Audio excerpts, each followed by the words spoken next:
Hello everyone, welcome back to my YouTube channel Paramedical Success. Today is a discuss topic about APTT. आज जो है हम लोग जो है क्लॉटिंग फैक्टर का यानी APTT देखने वाले हैं। APTT का फुल फॉर्म होता है एक्टिवेटेड पार्शियल थर्मोप्लास्टिक टाइम। तो इसमें जो है हम लोग जो देखेंगे कि एपीटीटी कैसे होता है, क्या होता है, इसका क्लिनिकल सिग्निफिकेंस क्या होता है, कौन सा डिजीज में किया जाता है, इसका क्या सिम्टम होगा। तो सबसे पहले देखिए एपीटीटी करेंगे तो एपीटीटी में देखिए उसका क्या होगा, उसका टेस्ट, उसका क्या होगा, स्पेसिमेन कलेक्शन होगा, क्या होगा उसका स्पेसिमेन कलेक्शन देखेंगे और उसका नॉर्मल वैल्यू क्या होता है, उसका प्रोसीजर क्या होता है, उसका क्लिनिकल सिग्निफिकेंस क्या होगा। तो टोटल हम जो है बारी बारी से एक एक करके हम लोग जो है इसको देखेंगे। तो सबसे पहले आ जाइए कि एपीटीटी होता क्या है। एपीटीटी होता क्या है तो देखिए एपीटीटी है उसका फुल फॉर्म होता है एक्टिवेटेड पार्शियल थ्रोम्बिन टाइम होता है। अब यहाँ पे देखिए इसका काम है APTT is a coagulation test that measure the time taken from plasma to clot. यानी इसमें क्या करता है, प्लाज्मा जो क्लॉट करता है उसको देखा जाता है। एडिशन एंड एक्टिवेटर, इसमें क्या होता है फास्फोलिपिड्स एंड कैल्शियम क्लोराइड, यानी यहाँ पे केमिकल यूज किया जाता है एपीटीटी करने के लिए। इसमें है it is elevated the intrinsic and common pathway of the coagulation cascade, यानी इसमें देखा जाता है प्लाज्मा का कोगुलेशन फैक्टर जो है इसमें देखा जाता है एपीटीटी में। यहाँ पे देखिए कि क्या प्रोसीजर होगा, तो यहाँ पे शॉर्टकट में एक पूरा प्रोसीजर देखिए। सबसे पहले क्या होगा, तो इसमें सबसे पहले होगा वेनस ब्लड कलेक्शन होगा। तो यहाँ पे देखिए इसमें वेनस ब्लड कलेक्शन करने के लिए सबसे पहले यहाँ पे जो है स्काई टॉप वाइल होता है। स्काई टॉप क्या होता है, वाइल होता है, इसको हम लोग जो है सिट्रेट वाइल बोलते हैं। इसको क्या बोलते हैं, इसको बोलते हैं सिट्रेट वाइल्स बोलते हैं। और इस सिट्रेट वाइल जो होता है इसमें 3.2% का ट्राई सोडियम सिट्रेट होता है, ट्राइसोडियम सिट्रेट होता है और स्काई टॉप वाइल होता है। तो यहाँ पे देखिए collecting the sodium citrate tube में ब्लड कलेक्शन करते हैं, फिर सेंट्रीफ्यूज करते हैं, फिर प्लेटेड पर प्लाज्मा को सेडिमेंट करते हैं, फिर उसमें एपीटीटी का क्या करते हैं रिजेंट ऐड करते हैं, फिर उसको इंक्यूबेशन करते हैं 37 डिग्री सेल्सियस में 3 to 5 मिनट के लिए, फिर उसमें ऐड करते हैं कैल्शियम क्लोराइड। उसके बाद स्टार्ट स्टॉप वॉच को क्या करते हैं स्टार्ट करते हैं, फिर करते हैं observe clot formation, record the APTT second. ये जो है शॉर्टकट फॉर्मूला है। यहाँ पे देखिए पेशेंट का सिम्टम क्या क्या होगा, यानी एपीटीटी किस कंडीशन में पेशेंट को कराया जाएगा। तो यहाँ पे देखिए symptom associated with the prolonged APTT. तो यहाँ पे एपीटीटी का वैल्यू जब इंक्रीज करेगा तो क्या होगा, पेशेंट का ईजी क्या होगा, वर्षने होगा। प्रोलॉन्ग ब्लीडिंग आफ्टर कट, यार कहीं से कट उठ गया है तो ब्लीडिंग जो है ऑटोमेटिक होते रहेगा। फ्रीक्वेंट नोज ब्लीड, और नाक से क्या करेगा ब्लड निकलते रहेगा। ब्लीडिंग गम होगा, हेवी मेंस्ट्रुअल ब्लीडिंग होगा, या मेनोंजिया होगा, या ब्लड इन द यूरिन या स्टूल के द्वारा करेगा, ब्लड लॉस होगा। ज्वाइंट पेन होगा, स्वेलिंग होगा due to bleeding into joint. Common क्या हो सकता है, हीमोफीलिया हो सकता है। इस कंडीशन में क्या होगा, ब्लड जो एपीटीटी का वैल्यू क्या होगा बढ़ेगा। एक्सेस ब्लीडिंग होगा आफ्टर सर्जरी या टूथ एक्सक्रेशन, उस कंडीशन में यानी ब्रश जब करेंगे उस कंडीशन में क्या होगा ब्लड फ्लो होगा। तो ये था कॉमन सिम्टम था। अब देखिए यहाँ पे है कि डिजीज, यानी क्या डिजीज काउज करेगा। तो यहाँ पे जो डिजीज काउज करेगा हीमोफीलिया ए एंड बी होगा। उसके बाद क्या होगा आपका हेपरिन थेरेपी होगा, लीवर डिजीज होगा, या विटामिन के डिफिशियंसी हो सकता है, ल्यूपस एंटीकोगुलेंट या एंटी फास्फोलिपिड सिंड्रोम हो सकता है, या डिफिशियंसी ऑफ क्लोटिंग फैक्टर यानी 8, 9 और 11 और 12 फैक्टर हो सकता है, यानी ये जो है पाथवे है क्या, प्लाज्मा को क्लॉट करने का जो ये है पाथवे है। अब यहाँ पे देखिए इसका प्रिंसिपल, यानी इसका प्रिंसिपल क्या होगा, तो इसका प्रिंसिपल देखिए, प्रिंसिपल इस पे कि citrated platelet poor plasma is mix with an APTT reagent, यानी एपीटीटी रिएजेंट में क्या करेंगे, जो पुअर प्लाज्मा होगा उसको क्या करेंगे, मिक्स करेंगे, containing phospholipids and activator such as choline या सिलिका या इलेजिक एसिड। यहाँ पे जो है एपीटीटी रिजेंट ऐड करेंगे और फास्फोलिपिड जो रिजेंट उसको ऐड करेंगे। उसके बाद क्या करेंगे, आफ्टर इंक्यूबेशन यानी 37 डिग्री सेल्सियस टेम्परेचर पर क्या करेंगे, इंक्यूबेशन करेंगे।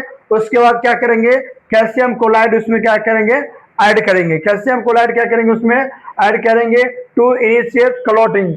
उसके बाद क्या होगा, प्लाज्मा क्लॉटिंग होने लगेगा। The time from calcium addition to clot formation is recorded to the second, और उसके बाद जो क्लॉटिंग होगा वो सेकेंड में होगा। इसका जो नॉर्मल वैल्यू जो होता है, इसका जो नॉर्मल वैल्यू होता है वो सेकेंड में होता है। नॉर्मल वैल्यू जो होता है इसका सेकेंड में होता है, यानी 25 से लेके 35 सेकेंड जो है एपीटीटी का नॉर्मल वैल्यू होता है। एपीटीटी का क्या है, नॉर्मल वैल्यू होता है। यहाँ पर देखिए एम यानी एपीटीटी हम लोग क्यों करेंगे, तो एपीटीटी करने का उसमें थ्रोम्बोप्लास्टिन टाइम जो होता है वो देखा जाता है कि सेकेंड में प्लाज्मा जो है वो क्लॉट कर रहा है कि नहीं कर रहा है। यहाँ पे ये हो गया किस टाइप का डिजीज काउज करेगा, और ये यहाँ पे है इक्वार किसेस। अब देखिए हम लोग अब यहाँ पे देख रहे हैं क्लिनिकल सिग्निफिकेंस। क्लिनिकल सिग्निफिकेंस जो है किस टाइप का डिजीज काउज करेगा, तो यहाँ पर देखिए डायग्नोस्ड ब्लीडिंग डिसऑर्डर, जब किसी प्रकार का अगर डिसऑर्डर है कि ब्लड फ्लो हो रहा है, या detect deficiency of intrinsic pathway clotting factor, जैसे हो गया 8 हो गया, 9 होगा, 11 हो गया या 12, इस फैक्टर में क्या होगा, प्लाज्मा जो है वो क्लॉट करेगा।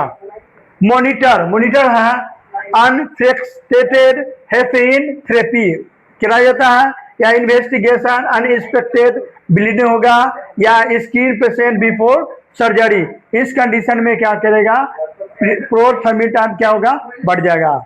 यहाँ पे देखिए इसका प्रिंसिपल, शॉर्टकट में इसका प्रिंसिपल देखिए यहाँ पे है। सबसे पहले क्या होगा, इंट्रेंसिक पाथवे होगा, जिसमें आपका होगा 12, 11, 9 और 8, ये पाथवे इसका है क्लॉटिंग करने का। कॉमन पाथवे यानी फाइब्रिनोजेन में है 10, 5, 2, ये सब इसको क्या बोलते हैं, प्रोथर्मीन टाइम बोलते हैं, जिसको हम लोग बोलते हैं पीटी, लेकिन हम लोग को क्या करना है, एपीटीटी करना है। नेक्स्ट होगा फाइब्रिन क्लॉट फॉर्मेशन, जिसमें क्या किया जाएगा, एपीटीटी होगा। उसके बाद देखिए स्पेसिमेन कलेक्शन। सबसे पहले देखिए कि इसमें स्पेसिमेन कलेक्शन जो होता है उसका देखिए सैंपल जो लिया जाएगा वेनस ब्लड कलेक्शन किया जाएगा। वेनस ब्लड कितना कलेक्शन किया जाएगा, तो 2 ml जो होता है वेनस ब्लड कलेक्शन किया जाएगा। इसमें जो एंटीकोगुलेंट यूज होता है वो 3.2% का सोडियम सिट्रेट होता है, और इसका जो रेशियो होता है 9:1 जो होता है, इसका क्या होता है, रेशियो होता है। उसके बाद प्लाज्मा जो है प्लेटलेट पूरा प्लाज्मा क्या करेंगे, सेंट्रीफ्यूज करके उसको सेपरेट करेंगे। अब यहाँ पे देखिए 2 ml जो ब्लड क्लॉट करेंगे, 2 ml बराबर जो होता है 2000 माइक्रोलीटर होता है, 9:1 करना है। इसका मतलब हो गया 2 ml का यानी 1.8 ml क्या हो जाएगा, ब्लड हो जाएगा, और 0.2 ml जो है क्या हो जाएगा, एंटीकोगुलेंट यानी सोडियम सिट्रेट हो जाएगा। तो ये हो गया इसका कंपोजिशन। अब देखिए रिजेंट, एपीटीटी करने के लिए किस किस टाइप का रिजेंट जो है यूज किया जाएगा। सबसे पहले है स्पेसिमेन कलेक्शन। स्पेसिमेन कलेक्शन जो है स्काइटो वायल में करेंगे। यहाँ पे कैल्शियम सॉल्यूशन है और यहाँ पे है एपीटीटी रिजेंट है। तो यहाँ पे देखिए APTT reagent activator plus phospholipids है, या 0.025 ml क्या है, कैल्शियम क्लोराइड है ये वाला, और क्वालिटेटिव कंट्रोल प्लाज्मा जो है नॉर्मल एंड ऑबनॉर्मल दोनों होता है। अब देखिए इसका प्रोसीजर। अब देखिए कैसे हम लोग जो है प्रोथर्मीटर यानी एपीटीटी कैसे करेंगे। तो एपीटीटी करने के लिए यहाँ पर देखिए सबसे पहले है कलेक्ट वेनस ब्लड इनटू ए सोडियम सिट्रेट, यानी सोडियम सिट्रेट वाइल में 2 ml क्या करेंगे, ब्लड को क्या करेंगे, स्पेसिमेन कलेक्शन करेंगे। उसके बाद क्या करेंगे, सेंट्रीफ्यूज करेंगे 1500 से लेके 2000 आरपीएम यानी राउंड पर मिनट पे 15 मिनट के लिए क्या करेंगे, उसको सेंट्रीफ्यूज करेंगे। सेंट्रीफ्यूज करने के बाद प्लेटलेट फॉर प्लाज्मा क्या होगा, वो सेपरेट होगा, यानी प्लेटलेट फॉर प्लाज्मा जो क्या होगा वो सेपरेट होगा। उसके बाद पिपेट से 100 माइक्रोलीटर क्या लेंगे, प्लाज्मा लेंगे, यानी दो टेस्ट ट्यूब लेंगे। एक टेस्ट ट्यूब में क्या करेंगे, प्लाज्मा लेंगे। कितना लेना है तो 0.1 ml यानी 100 माइक्रोलीटर, और दूसरा ट्यूब में 100 माइक्रोलीटर एपीटीटी रिजेंट लेना है। दूसरा में क्या लेना है, एपीटीटी क्या करना है, रिजेंट लेना है। उसके बाद दोनों के क्या करना है, इंक्यूबेशन करना है 37 डिग्री सेल्सियस पे 3 to 5 मिनट के लिए। फिर उसमें क्या करना है, ऐड करना है 100 माइक्रोलीटर प्रीवार्म कैल्शियम क्लोराइड को क्या करना है, ऐड करना है, और उसके बाद 37 डिग्री सेल्सियस पे उसको क्या करना है, फिर से इंक्यूबेशन करना है। उसके बाद दोनों के क्या करना है, एक दूसरे में मिलाना है और start the stop bath immediately. और उसके बाद देखना है gently till the tube until A fibrin clot, जब उसमें क्लॉट होने लगेगा उस टाइम को क्या करेंगे, हम लोग नोट करेंगे, यानी record the clotting time in A second. जो सेकेंड में क्लॉट करेगा उस टाइम को क्या करेंगे, हम लोग रिकॉर्ड करेंगे। रिकॉर्ड करने के बाद यहाँ पे देखिए, रिकॉर्ड करने के बाद सपोज मान लिया जाए कि मेरा जो एपीटीटी है, एग्जाम्पल में ले लीजिए कि 40 सेकेंड जो है वो एपीटीटी का वैल्यू है। तो यहाँ पे देखिए नॉर्मल वैल्यू जो है एपीटीटी का 25 से लेके 35 सेकेंड जो होता है नॉर्मल इसका वैल्यू होता है। अब यहाँ पे देखिए 2 कंडीशन है, एक है प्रोलॉन्ग कंडीशन, एक है शॉर्ट नेट कंडीशन। यानी प्रोलॉन्ग कंडीशन में देखिए क्या होगा कि फैक्टर जो है पाथवे वो 8, 9,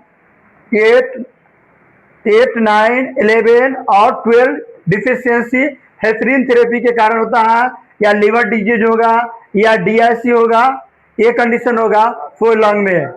शॉर्ट नेट में क्या होगा, increase clotting tendency, less common and usually of limitation of diagnostic value. इस कंडीशन में क्या होगा, शॉर्ट नेट वैल्यू देखा जाएगा।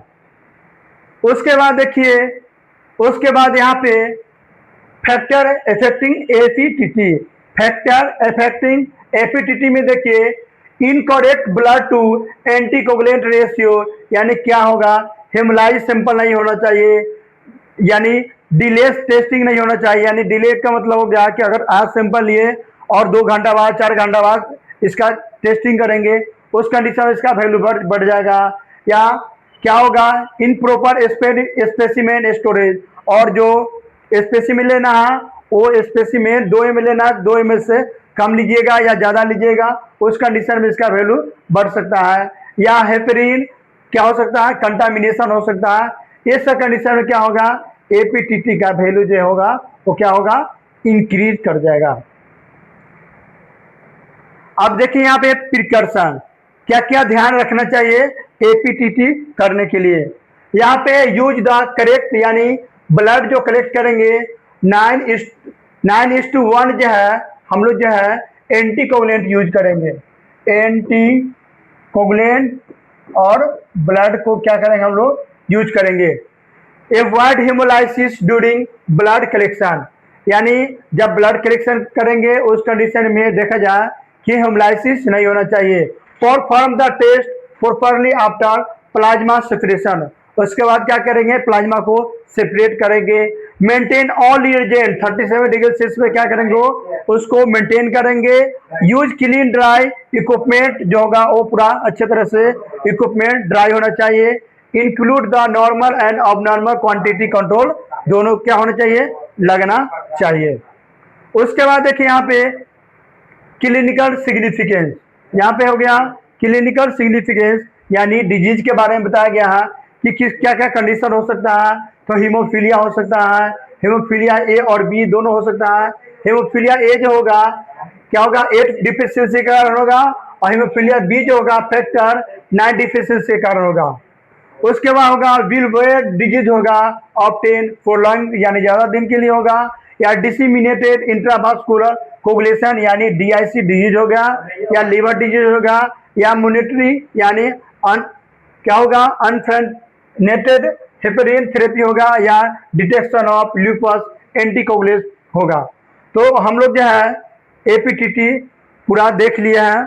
अगर वीडियो आप लोग का अच्छा लगा तो लाइक कीजिए, सब्सक्राइब कीजिए और इससे ज़्यादा से ज़्यादा शेयर कीजिए। धन्यवाद।